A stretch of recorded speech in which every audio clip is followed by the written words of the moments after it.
गांडीव धनुष और अक्षय तरकश का रहस्य जानकर चौंक जाएंगे। महाभारत के युद्ध में पांडु पुत्र अर्जुन के पास गांडीव नाम का एक दिव्य धनुष था और एक ऐसा तरकश था जिसके बाण कभी खत्म नहीं होते थे। इसे अक्षय तरकश कहते थे। अब सवाल यह उठता है कि कुरुक्षेत्र के युद्ध के पहले अर्जुन के पास कैसे आया ये चमत्कारिक दिव्यास्त्र। इस संबंध में हमें दो पौराणिक कथाएं मिलती हैं। पढ़िए दोनों कथाएं। पहली कथा, कौरव और पांडवों के बीच जब राज्य बंटवारे को लेकर कलह चली तो मामा शकुनी की अनुशंसा पर धृतराष्ट्र ने खांडवप्रस्थ नामक एक जंगल को देकर पांडवों को कुछ समय तक के लिए शांत कर दिया। पांडवों के समक्ष अब उस जंगल को एक नगर बनाने की चुनौती थी। यमुना नदी के किनारे एक बीहड़ वन था जिसका नाम खांडव वन था। पहले इस जंगल में एक नगर हुआ करता था, फिर वह नगर नष्ट हो गया और उसके खंडहर ही बचे थे। खंडहरों के आसपास वहां जंगल निर्मित हो गया था। भगवान श्री कृष्ण अर्जुन को खांडव वन ले जाते हैं और वहां वे उस वन खंडहरों को दिखाते हैं। अर्जुन ने पूछा कि हम इसे कैसे अपनी राजधानी बनाएंगे। तब श्री कृष्ण विश्वकर्मा का आह्वान करते हैं। विश्वकर्मा प्रकट होकर कहते हैं कि हे प्रभु, इस खांडवप्रस्थ में मयासुर ने नगर बसाया था जो आज खंडहर हो चुका है। मयासुर यहाँ के चप्पे चप्पे को जानता है, तो क्यों नहीं आप उसी से राजधानी बनाने का कहते हैं। तब श्री कृष्ण कहते हैं कि इस वक्त मयासुर कहाँ मिलेंगे। फिर विश्वकर्मा मयासुर का स्मरण करते हैं तो वे प्रकट होकर पूछते हैं कि हे प्रभु, आपने मुझे क्यों याद किया। तब विश्वकर्मा कहते हैं कि ये श्री कृष्ण और अर्जुन हैं और ये यहाँ एक नगर का निर्माण करना चाहते हैं। ये सुनकर मयासुर अति प्रसन्न होता है और वह श्री कृष्ण, अर्जुन एवं विश्वकर्मा को एक खंडहर में ले जाता है। खंडहर में एक रथ रखा होता। मयासुर कहता है कि हे श्री कृष्ण, ये सोने का रथ पूर्वकाल के महाराजा सोम का रथ है। यह आपको आपकी मनचाही जगह पर ले जाने के लिए समर्थ है। उस रथ में एक गदा रखी होती है जिसे दिखाते हुए मयासुर कहता है कि ये कौमुद की गदा है जिसे पांडव पुत्र भीम के अलावा और कोई उठा नहीं सकता है। इसके प्रहार की शक्ति अद्भुत है। गदा दिखाने के बाद मयासुर कहता है कि यह गांडीव धनुष है। यह अद्भुत और दिव्य धनुष है। इसे दैत्यराज वृषवा ने भगवान शंकर की आराधना से प्राप्त किया था। भगवान श्री कृष्ण उस धनुष को उठाकर अर्जुन को देते हुए कहते हैं कि इस दिव्य धनुष पर तुम दिव्य बाणों का संधान कर सकोगे। इसके बाद मयासुर अर्जुन को अक्षय तरकश देते हुए कहता है कि इसके बाण कभी समाप्त नहीं होते हैं। इसे स्वयं अग्निदेव ने दैत्यराज को दिया था। इस बीच विश्वकर्मा कहते हैं कि आज से इस समस्त संपत्ति के आप अधिकारी हो गए हैं पांडुपुत्र। अंत में श्री कृष्ण कहते हैं कि मयासुर, तुम्हारी इस कृपा का हम प्रतिदान तो नहीं दे सकते, लेकिन हम वचन देते हैं कि जब भी तुम हमें संकट काल में स्मरण करोगे तो मैं और अर्जुन तुरंत ही वहां पहुंच जाएंगे। मयासुर यह सुनकर प्रसन्न हो जाता है। बाद में विश्वकर्मा और मयासुर मिलकर इंद्रप्रस्थ नगर को बनाने का कार्य करते हैं।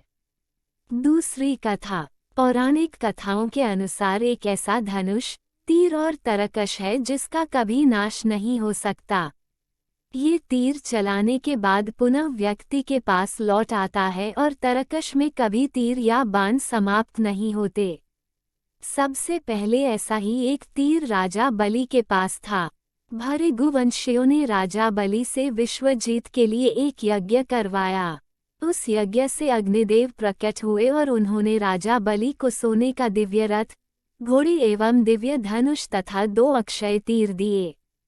प्रहलाद ने कभी न मुरझाने वाली दिव्य माला दी और शुक्राचार्य ने दिव्य शंख दिया।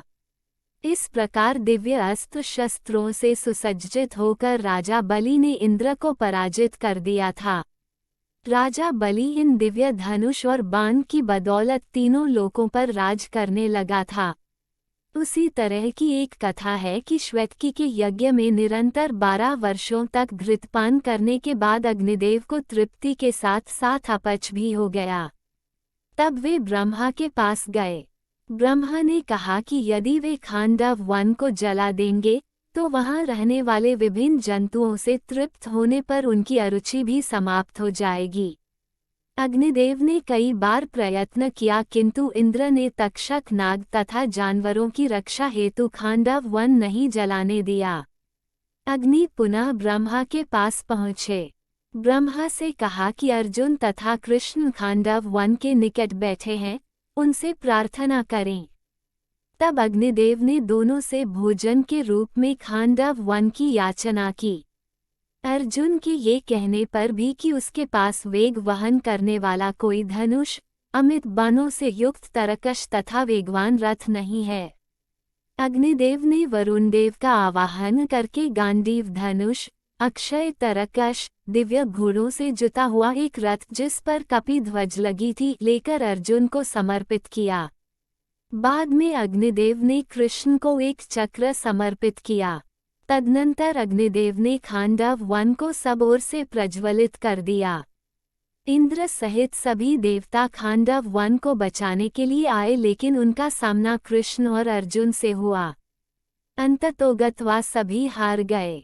खांडव वनदाह से तक्षक नाग, अश्वसेन, मयासुर तथा चारशांगर्क नामक पक्षी बच गए थे। इस वनदाह से अग्निदेव तृप्त हो गए तथा उनका रोग भी नष्ट हो गया। किसने, किससे और क्यों बनाया था ये धनुष और तरकश? वत्तासुर नाम का एक दैत्य था जिसका संपूर्ण धरती पर आतंक था। उसके आतंक का सामना करने के लिए दधीचि ऋषि ने देशहित में अपनी हड्डियों का दान कर दिया था। उनकी हड्डियों से 3 धनुष बने, 1 गांडीव, 2 पिनाक और 3 सारंग। इसके अलावा उनकी छाती की हड्डियों से इंद्र का वज्र बनाया गया। इसी सभी दिव्यास्त्रों को लेकर वत्तासुर के साथ युद्ध किया और उसका वध कर दिया गया था। कहते हैं कि इंद्र ने यह वज्र कर्ण को दे दिया था। पिनाक शिव के पास था जिसे रावण ने ले लिया था। रावण से यह परशुराम के पास चला गया। परशुराम ने इसे राजा जनक को दे दिया था। राजा जनक की सभा में श्री राम ने इसे तोड़ दिया था। सारंग विष्णु के पास था। विष्णु से यह राम के पास गया और बाद में श्री कृष्ण के पास आ गया था। कहते हैं कि गांडीव अग्निदेव के पास था जिसे अर्जुन ने ले लिया था। हालांकि उपरोक्त कथा अनुसार गांडीव धनुष मयासुर के द्वारा मिला था। इस तरह हमें 2 तरह की कथाएं प्राप्त हुईं। एक अन्य कथा कहते हैं कि कव ऋषि कठोर तप कर रहे थे। तपस्या के दौरान उनका शरीर दीमक द्वारा बाम्बी बना दिया गया था। बाम्बी और उसके आसपास की मिट्टी के ढेर पर सुंदर गठीले बांस उगाए थे। जब कव ऋषि की तपस्या पूर्ण हुई तब ब्रह्मा जी प्रकट हुए। उन्होंने उन्हें अनेक वरदान दिए और जब जाने लगे तो ध्यान आया कि कव की मूर्धा पर उगे हुए बांस कोई सामान्य नहीं हो सकते तथा इसका सदुपयोग करना चाहिए। तब ब्रह्मा जी ने उसे काटकर विश्वकर्मा को दे दिया और विश्वकर्मा ने उससे 3 धनुष बनाए, 1 पिनाक, शार्ग और गांडीव। इन तीनों धनुषों को ब्रह्मा जी ने भगवान शंकर को समर्पित कर दिया। इसे भगवान शंकर ने इंद्र को दे दिया। इस तरह इंद्र के पास पिनाक धनुष, फिर परशुराम और फिर बाद में राजा जनक के पास पहुंच गया। जनक की सभा में इसे श्रीराम ने तोड़ दिया था। दूसरी ओर गांडीव धनुष वरुणदेव के पास पहुंच गया। वरुणदेव से यह धनुष अग्निदेव के पास और अग्निदेव से यह धनुष अर्जुन ने ले लिया था। शारंग या शार्गा धनुष विष्णु के पास था जो कालांतर में चलते हुए श्री कृष्ण के पास पहुंच गया। गांडीव धनुष, कहते हैं कि गांडीव धनुष अलौकिक था। ये धनुष वरुण के पास था। वरुण ने इसे अग्निदेव को दे दिया था और अग्निदेव से अर्जुन को प्राप्त हुआ था। ये धनुष देव, दानव तथा गंधर्वों से अनंत वर्षों तक पूजित रहा था। वो किसी शस्त्र से नष्ट नहीं हो सकता था तथा अन्य लाख धनुषों का सामना कर सकता था। जो भी इसे धारण करता था उसमें शक्ति का संचार हो जाता था। अक्षय तरकश, अर्जुन के अक्षय तरकश के बाण कभी समाप्त नहीं होते थे। गति को तीव्रता प्रदान करने के लिए जो रथ अर्जुन को मिला, उसमें अलौकिक घोड़े जुते हुए थे जिसके शिखर के अग्रभाग पर हनुमान जी बैठे थे और शिखर पर कपि ध्वज लहराता था। इसी के साथ उस रथ में अन्य जानवर विद्यमान थे, जो भयानक गर्जना करते थे।